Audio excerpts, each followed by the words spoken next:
There are some filmmakers you grow into, and then there are those who you find before you know who you are.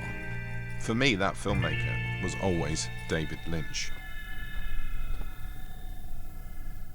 From a really young age, around 10 years old, I had already begun to be drawn to the strange, the surreal, and the unsettling. My nan got me into horror films. She allowed me to stay up late and watch films on television like The Omen, Alien, and the Hammer horror films, while it was my dad who hired out The Evil Dead for me, after being assured by the video shop owner it was a comedy. Most of the other kids my age were still watching cartoons on VHS.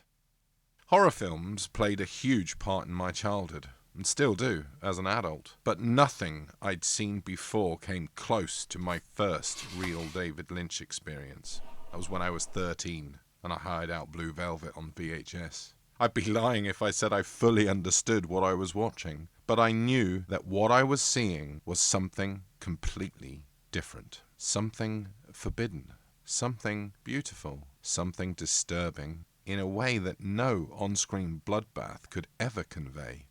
Blue Velvet contains as many layers as an onion: absurdity, violence, beauty, romance, and a deafening silence. It invited me to sit in discomfort. And that's what Lynch does best. He makes you feel instead of telling you what to think. Over time, his films became emotional landmarks in my life. As I grew older, I began to understand the meaning of duality. How beauty and horror can exist side by side. How narratives didn't have to be linear to be impactful.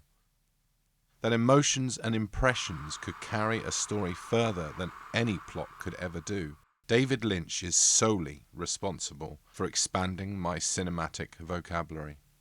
Lynch became my gateway drug into the vast and strange world of art house cinema. Through him, I discovered Jodorowsky, Bergman, Tarkovsky, Maya Deren, Lars von Trier, Jim Jarmusch.